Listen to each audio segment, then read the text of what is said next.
This weekend, the new Fast and Furious movie Hobbs Shaw released in theaters, and today I'm here to tell you my take on it.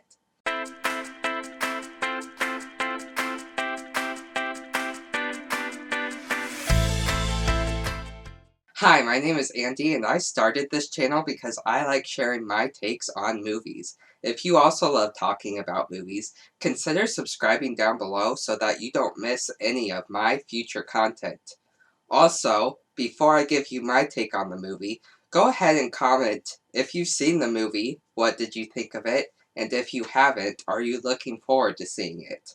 And with that said, let's get started. As always, we're going to start off with the positives, and the biggest thing is that this movie took two of its best characters, played by two of its best actors, and highlighted why they work so great together.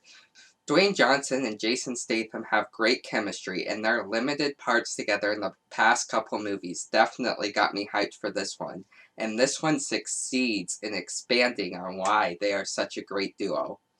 And not only do the two of them work really well together throughout the movie, but Vanessa Kirby is also a great addition to the cast, and the three of them all work together really well throughout.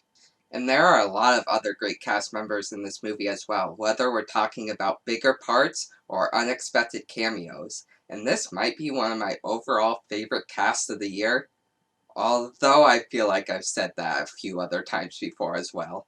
Also, this movie is really funny. It's easily the funniest movie in the Fast and Furious franchise, but it also balances the comedy parts and the action parts, for the most part, really well.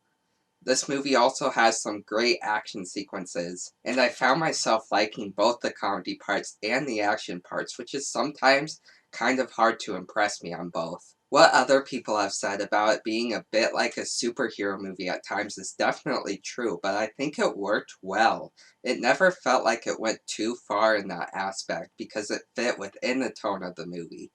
But we do have to move on to the negatives, and one thing for me is that while most of the comedy in this movie was great, there is such a thing as overdoing a joke, and I felt that in the ongoing gag of the two main leads talking about why they don't like each other. In particular, the scene on the plane, when they started going after each other, lets me thinking, didn't we do this part already?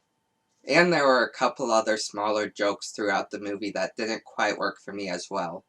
Also, the movie did kind of start dragging at parts. In particular, there was a bit in the middle where I thought I was going to have to end up exclaiming that the first half was better than the second half, but the second half did eventually pick up. And lastly, with Idris Elba's character being cybernetic, the plotline where he could detect other people's punches and avoid them made those fight scenes a little less interesting to me.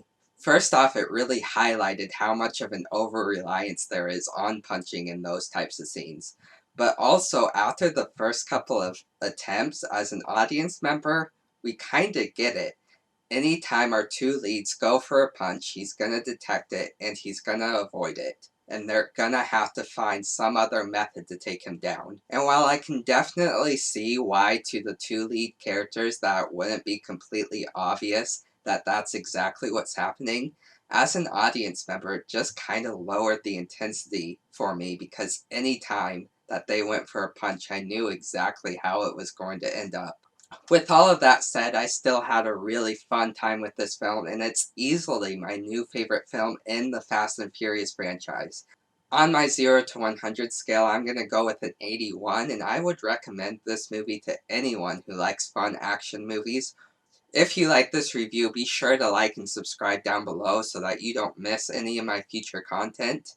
And thank you for tuning in and supporting my channel.